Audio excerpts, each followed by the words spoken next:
Let's revisit this strategy about building a site completely from scratch without any backlinks to it. Just writing on a fresh domain, creating content on it and seeing if Google will pick it up. So if you're following my channel, you know that's what I'm doing. That's what I've been doing for a long time. And it's been a long time since I talked about this. And I think it's important to revisit this topic now because we are seeing some sites growing a little slower, and sometimes they will just get stuck in Google. They will be thrown in and out a few times maybe. So it seems like it's a little bit harder now to grow a site with less authority. And I think it's mainly because there's so much content right now. There are just more sites that have gained some authority. So you can say it's harder to find these underserved topics. I think the solution to this is to get better at topic research. Just expect to spend a lot more time diving for these. But now let's for a second talk about something that I recently heard Tyler Bishop from Ezoic talk about. So as you know, Ezoic is a Google partner. That also means that they meet up with Google, their partner team, they meet with the search team, and they meet with different people. So one thing that Tyler shared that I thought was really interesting, he's seeing Google putting less emphasis on links and more focus on analyzing user signals. So Google is using their army of quality raters to train the algorithm with datasets. So they're saying, so for these searches, this is what should be ranked up there, and for this search, this should rank and this site shouldn't rank.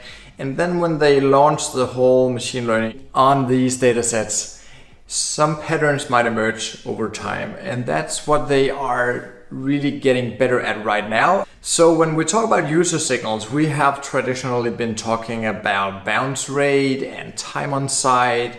Did they go back and click on another search result and continue their journey this way? So obviously, if somebody is going back to Google and just typing in the exact same query and clicking on the next result and staying there longer, we all assume that site will rank over yours. And I still absolutely think that. But many times people will change the search a little bit. So instead of like, should you plant grass there and there, the next search could be, where do you get grass or whatever. So the search might be a little different. So now they may be looking for something else, and it's getting harder to decipher what's really going on. So I think all these user signals, they add up. And it's impossible for one single person or one single team to just gather them and sort of grade them. This is what machine learning can do. It can see patterns in data. So if they know they want this outcome, they want this site to rank from this data, how would that look like? So it sounds to me like this is what Google is getting better and better at. That also means that links are becoming less important because it's not necessarily one with the most links now that ranks. So that's one side of the coin, and this is the other side, of course, that we see a site like Forbes ranking for something that's completely off topic from the rest of the site. I think it was somebody asking Google on Twitter recently, why can Forbes rank for something like how to change a tire? Or it was something related to that. It's completely way off what Forbes would normally write about. It seems like no matter what they write about, they will rank above the competition. So where I'm trying to aim at here is that there's this increased focus on user signals to the extent that we cannot decipher and figure out exactly how to tick all the boxes. It's really just about having the best content. And then there's also the focus on really getting good authoritative links, the links that you just cannot build yourself anyway. There's just no way you'll reach out to Forbes and say, could you consider this article, or could I put a guest post on your site and such. So the bottom line here is I absolutely still think you should build sites without building backlinks. You just want to focus on the real long tail, or you can say underserved topics that nobody wrote about. Spend more time finding them because they are gold nuggets when you want to get your site off the ground.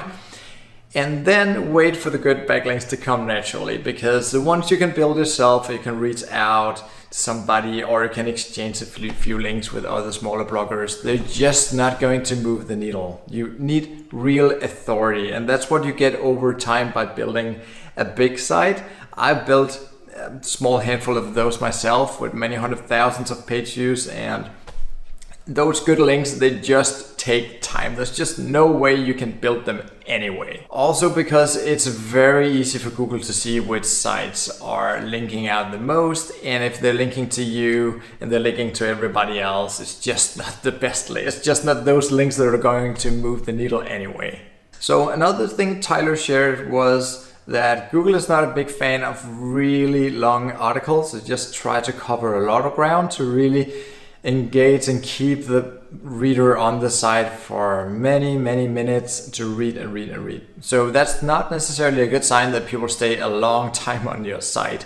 It can be a much better signal to see that somebody came over here, they found what they were looking for, they performed a different search and went on their search journey, or they just left Google after that altogether. So a clear, precise article with some good answers up at the front of the article, that should be the way to go. And that's also what I try to teach. And I think the smaller the topic, the more specific it is, which are typically the ones that are underserved today because most of the bigger topics are getting taken. But it's still very possible to find small topics that nobody wrote about. So just answer these small questions. And maybe you don't need to write like 1,500 words. You can just grab some of these very small topics and write the absolute best answer to it. That means that you'll drive traffic to your site, maybe not as much in the beginning, but you'll get traffic to your site where you can absolutely satisfy that search intent. You can absolutely serve the reader exactly what they came for because the question is smaller and very specific. And that's a very good user signal to Google that you answered that question with a pretty small article exactly like they wanted you to do.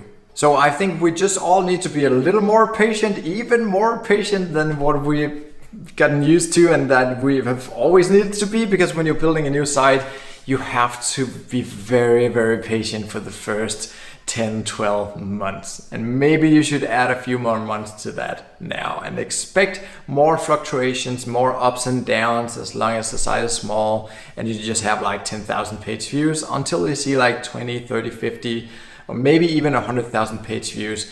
Then things normally start growing more steadily and you can quicker get your site really off the ground with more traffic and bigger topics. So that initial phase might look a little different over the next couple of years. I think you will have a longer start, you can say, with your site. And then I also want to say, I think you should start with a completely fresh domain. I know there's a lot of chatter again now in the SEO industry about dropped domains or domain with a history or aged domains or whatever people want to call them. This was also a thing like 7, 8 years ago and 13 years ago. So when you're like me, have been in the SEO game for a long time, you just see the same trends coming over and over again. And it's basically just the same thing. I've tried that and I tried it 8 years ago and 13 years ago. And sometimes it will move the needle a little quicker for you if you're lucky, but other times it'll just completely get your site stuck and it'll just never get off the ground. And since it takes longer now to see whenever it'll take off,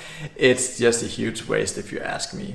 So another thing you need to do is to be really good with internal links. You want to point some of these internal anchor words toward each article, because since you're not looking at a lot of backlinks from other sites, you need these internal links to point these anchor words around on your site. You create a link that takes you to another article on your site, and within that little clickable text, the anchor word there, you'll put the main keywords that you want to rank for. So that's not over optimization. It's completely fine to do within your own site. It's actually something Google asks us to do.